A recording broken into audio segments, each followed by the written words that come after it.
डिपार्टमेन्टआ मिथियो बेनि थाखाय भिडिअखौ जेसे हायो लाइक शेयार कमेन्ट खालाम ओके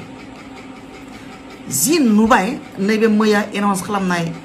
फरेस्टार 1 फरेस्ट गार्ड आरो भिसिडिसिनि रिक्रुटमेन्टनि फाइनेल लिस्टआव बेयाव माने सैजो खालामथावै आनबियारेबल नेपटिजम सोलिदों नेपटिजम माने जाबाय गावनि नखरनि मानसिफोरखौ सुबिदा होनाय गावनि लोगोफोरखौ सुबिदा होनाय गावनि असे सोरबा आंगोफोरखौ सुबिदा होनाय गावनि आलासि बाय बाहागिफोरखौ सुबिदा होनायखौनो बुङो नेपटिजम आरो बे जि रिसेन्टलि एनाउन्स खालामनाय फाइनेल लिस्टआव नेपटिजमा माने इनटलारेबलि जादों सहायथावै जादों थारमाने सोरबा CSBनि मेम्बारफ्रा गावनि नखरावनो सानै साथाम गाहाम मोनसे साकरिखौनो मोनसे रिक्रुटमेन्टआवनो सुबिदा होनाया रागा जोंथावना निन्दा खालामथावना माने गाज्रि मोनथावना दुखु मोनथावना जादों बिटिआर गभर्नमेन्टआ CSBनि मेम्बारफोरखौ बा कमिटिखौ मनिटर खालामदोंना खालामाखै बेखौ मिथिया किन्तु बिटिआर गभर्नमेन्टआ CSB दानानै दोनदों दे बिथांमोनानो जि खालामनांगौ खालामगोन होननानै जुदि माने कुनु माने दायित्वहीन जानानै जुदि बिबानखौ हेगारना होदोंब्ला बिनि एसेबां गिदिर गोरोन्थि किन्तु जानाय नङा आरोखि जिबनाव CSBफोरा बेसेबां खैजोन केन्डिडेट राननानै लादों बेयो माने सानथावना जादों भाबिथावना जादों थारमाने जैजोन चेयारमेन दङ माने जैजोन मेम्बारफोर दङ चेयारमेनखौ लाफानानै बिथांमोना माने साब्रै साबा दजन रानना लादों नामा जे आं साब्रै रिक्रुटमेन्टआव होथारनांगोन सोरबाया साबा होथारनांगोन चेयारमेना 10 जन होनांगोन होननानै राननानै लादों नामा बिदिब्लाथ' ओरैबायदि मानसिफोरबो दङ बिथांमोना फैसा होनो हागौमोन जुदि फैसा होनानैनो जुदि साख्रिखौ होमारदोंब्ला अब्ला गोबां मानसिफोर दङमोन बिथांमोनाबो किन्तु फैसा होनो हागौमोन सुबिदा मोननायमोनब्ला किन्तु गिबियावनो बुंनो लानो नागिरदों बै साकरिखौ सोरबा NDFB बिदा फंबाय बिब' बिनानावा मोनदोंबा बेनि थाखाय सरकारखौ साबायखर आरो गोजोननाय बावदों बै साकरिखौ सोरबा मुभमेन्टआव गावनि जिबनखौ सेक्रिफाइस खालामनानै जुदि मुंख्लं जादोंबा बिथांमोननि नखरनि मानसिया सोरबा फिसाजो बिदा फंबाय मोनदोंबा बेनि थाखाय सरकारखौ साबायखर बावदों गोजोननाय बावदों आरो माने गोरबोनिफ्राय माने साबायखर बावदों किन्तु ओरैबायदि मानसिफोरबो दं नामा जे जायफोरा कुनु सेक्रिफाइस खालामाखै हादरनि थाखाय समाजनि थाखाय बर' हारिनि थाखाय ओरैनो सोरबा CSBनि मेम्बार जानायनि थाखाय सिलेक्सन बर्डनि मेम्बार जानायनि थाखाय बिथांनि फिसाला बिथांनि माने नखरनि मानसिफोरा सानै साथाम नखरसेयाव मोनदों नामा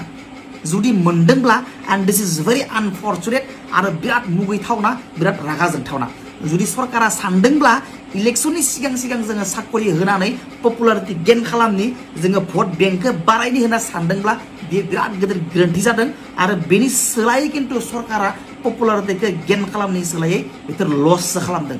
सरकारा सानदोंब्ला जोङो बे साकरिखौ होनानै अनसायजानि होननानै सानदोंब्ला किन्तु बांसिन सरकारा गाज्रिसो मोनजांदों नैबेयाव मानो बिथांमोननि जितु रिक्रुटमेन्ट प्रसेस बियो जायाखै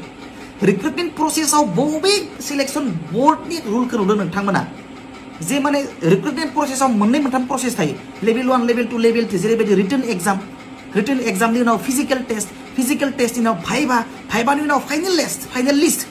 सोर बबे रिक्रुटमेन्ट प्रसेसआव नुदों बर्डआव नुदों जे गिबि प्रसेसआव रिटन एग्जामाव 1:8 एबा 10 लाखिनांगौ जुदि नोङो फार्स्ट प्रसेसआवनो जुदि 1:8 10 लाखियोब्ला सेकेन्ड प्रसेसआव नों बेसेबां इलिमिनेट खालामगोन जेसेबां हायो नों फार्स्ट प्रसेसआव इलिमिनेट खालामनांगोन केन्डिडेटफोरखौ सेकेन्ड प्रसेसआव आरोबाव इलिमिनेट खालामनो नांगौ थार्ड प्रसेस फिजिकेल टेस्ट एबा नोङो फाइनेल लिस्टआव आरोबाव माने भाइभायाव इलिमिनेट जाबोनांगो थाङै माने केन्डिडेटनि अनजिमाया खम जाहैनांगो सरकारा जुदि सानदोंब्ला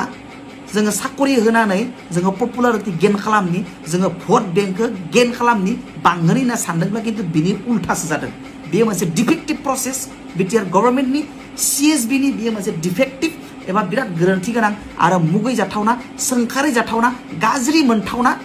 मोनसे प्रसेस जादों बे रिक्रुटमेन्टनि आरो जुदि बिटिआरनि गभर्नमेन्टआ मा एसेबां रेसपन्स गैयै जाखो बियो मा एसे इरेसपन्सिबल जाखो CSBखौ दानानै दोनदों सानदों नामा जे बिटिआर गभर्नमेन्टआ CSBखौ दानानै दोनखाबाय बिथांमोना जि खालामनांगौ रिक्रुटमेन्ट प्रसेस खालामगोन जोंहा मनिटर खालामनांगौ जेबो गैया बे माने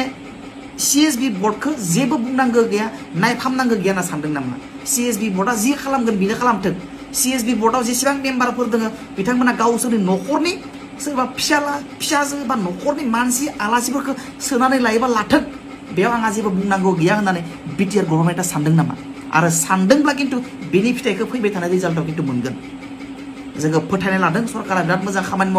मावदोंबो हाजासे जों नुबोबाय थादों खिन्थु बिनि गेजेरावबो ओरैबायदि सहायथावै खामानि मावनानै होयोब्ला बेबो इलेक्सन खाथियाव बे खिन्थु सरकारनि बिराद हार्मफुल इफेक्ट खोलैगोन खिन्थु सरकारनि सायाव दा बेनिखायनो आरो मोनसे बाथ्रा बे नेपटिजमनि थाखाय बे माने डिफेक्टिभ रिक्रुटमेन्ट प्रसेसनि थाखाय खिन्थु माखासे इलिजिबल आरो माखासे टेलेन्टेड केन्डिडेटफ्रा खिन्थु हार्म जागोन बेयाव मानो गाबोन समनिया जुदि बै 1000 जन फेल जानाय 100 जन पास जानायनि क्वालिफाइ जानायनि सोलायै 1000 जन केन्डिडेटफ्रा डिसक्वालिफाइ जाबाय लिस्टनिफ्राय बे 1000 जन केन्डिडेटआ गाबोन धरना होयोब्ला जोंनि ओनसोलाव अखान्थि सृष्टि जागोन गाबोन समना जुदि अनारेबल हाइकर्टआव चेलेन्ज खालामोब्ला बै रिक्रुटमेन्ट प्रसेसा स्टे जागोन अब्ला बै इलिजिबल केन्डिडेटफ्रा बै माने टेलेन्टेड केन्डिडेटफ्रा बै डिफेक्टिभ प्रसेसनि थाखाय बै इरर गोनां मोनसे इरनियास मोनसे माने रिक्रुटमेन्ट प्रसेसनि थाखाय बै टेलेन्टेड स्टुडेन्टफ्रा इलिजिबल केन्डिडेटफ्रा खिन्थु डिप्राइभ जानो गोनां जागोन गावसोरनि सुबिदानिफ्राय बे सरकारनि डिफेक्टिभ प्रसेसनि थाखाय जोंनि लोगोफोर दङ माखासे टेलेन्टेड इलिजिबल केन्डिडेट बिथांमोना माने रियेलि मोनथारदों एकदम माने जेनुइन बिथांमोना मोनदों आरो इलिजिबल दाथावना खिन्थु बिथांमोन मानसिफ्राबो दा सरकारनि डिफेक्टिभ प्रसेसनि थाखाय रिक्रुट प्रसेसनि थाखाय माखासे फेल खालामजानाय डिसक्वालिफाइ खालामजानाय 1000 जन केन्डिडेटफ्रा गाबोन समनिया धरना होयोब्ला गाबोन समनिया हाइकर्टआव चेलेन्ज खालामोब्ला माने प्रबेबिलिटिया बांगोन मानि प्रबेबिलिटि माने बे रिक्रुटमेन्ट प्रसेसा स्टे जानायनि प्रबेबिलिटिया बांगोन आरो नङाब्लाबो एरियायाव अखान्थि मोनसे सृष्टि जागोन आरो सरकारा जि सानदोंमोन पपुलारिटि गेन खालामनो थाखाय भट बेंक बारायनो थाखाय खिन्थु बिनि उल्थासो जागोन बियो आल्टिमेटलि रायजोफोरनि नङा बियो सरकारिनो भुल सरकारिनो गोरोन्थि जागोन सरकारानो भुगिनांगोन बेनि थाखाय दा बेनिखायनो माने बे बिराद गिदिर गिदिरथि जादों आरो माखासे मानसि ओरै मोनदों जायफ्रा 95% माने 98%, 8%, 80% मोनदों जाय 80% मोननायफ्रा खिन्थु क्वालिफाइ जायाखै खिन्थु माखासेया खम पार्सेन्ट मोनदों 50%, 80%, 70% मोनदों बिथांमोनासो खिन्थु फाइनेल लिस्टआव सेलेक्ट जादों बेयो बिराद माने आनफर्चुनेट माने बियो कन्डेमेबल जादों बेयो माने निन्दा खालामथावना जादों दुखु खालामथावना रागा जोंथावना मुगैथावना जादों थारमाने आसुरित लाखिजायोमोन माखासे एनडिएफबिनि वार्कार्स माखासे मुभमेन्ट माने मार्टियार्सफोरनि थाखाय टु साम एक्सटेन्ट नों पार्सेन्टखौ बारायनानै हो माने रिजार्भेसन माने 3%नि जायगायाव नों 5%, 10% बारायनानै हो खिन्थु बै सिएसबिनि मेम्बार सोरबा एमसिएलए सोरबा इएमफोरा गावनि न'खरनि गावनि फिसाला गावनि आलासिफोरखौ होनानै माने बे जिथु रिक्रुटमेन्ट प्रसेस बेखौ मुगैथावना खालामनायखौ खिन्थु रावबो मोजां मोनाखै बहुत मानसिफ्रा दुखु मोनदों आरो ओरैबायदिबो मानसिफोर दङ माने गावसोर माने गावनि हारिखौ बावसोमनाय मानसिफोर दङ सोरबा माने एकदम मुभमेन्टआव माने नांथाबनानै गावनि जिबनखौ बरा खालामनानै लाबाय एनडिएफबि वर्कार्सआनो जा बेबायदि माखासे आफादनि वर्कार्सफ्रा मोनाखै खिन्थु जाय माने कुनु कन्ट्रिबिउसन गैया हारिनि थाखाय ना एबसुआव दं ना एनडिएफबिआव दं ना बिएलसिआव दं ना समाजनि माइबा आफादाव दङ जेरावबो गैया बेबायदि मानसिफ्रानो खिन्थु न'खरसेनिफ्राय सानै साथामसिम माने बे रिक्रुटमेन्टनि फाइनेल लिस्टआव फैदों बेबायदि बुस्थुआ एकदम रागा जोंथावना निन्दा खालामथावना आरो भेरि आनफर्चुनेट सोरबा माने सेक्रिफाइस खालामनाय एनडिएफबिनो मानिबा माने एबसुफ्राबो गोबां मानसिफ्रा बुंदों खिन्थु गोबां मानसिफ्रा फेसबुकफ्राव लिरसोलायदों एबसुफ्रा मोनदों साख्रि खिन्थु एबसुफ्राबो मोनाखै जोंनि ओनसोलाव माखासे एबसुफोर दङ सासेबो एबसुआ मोनाखै फेसबुकफ्राव लिरलाबायदों आरो मोनसे बाथ्रा गोसोआव लाखिथारनांगौ दै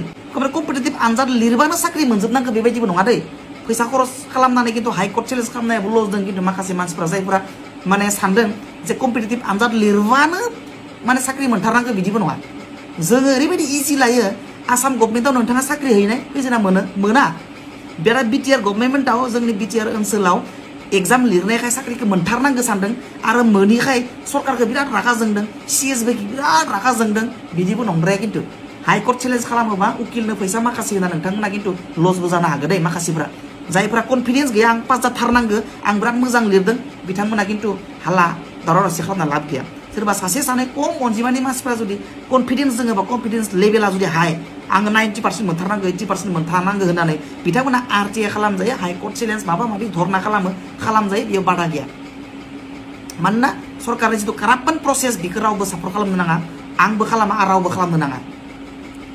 बे जिथु नेपटिजम सिस्टेम बे बुस्थुआ जोंनियाव सोलिनो नाङा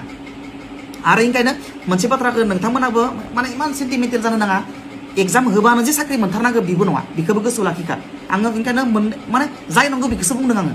माखासेफोरा बिराद इमोसनेल जायो एग्जाम लिरबानो आं मोनथारनांगौ ओरै सानो नोंथाङाथ' इलिजिबोलबो जानांगोन ना ओंखायनो माने जाय बुस्थुआ राइट बेयाव था एग्जाम लिरबानो मोनथारनांगौ बिदिबो नङा पस्टआ दङ बेसेबां 300 माने हमना ला 800 प्लास पस्ट दङ 800 मानसिफ्रासो मोनगोन 900 मानसिफ्रासो मोनगोन लाख लाख मानसिफ्रा एग्जाम लिरदों लाख जन मानसिफ्रा साख्रि मोनाना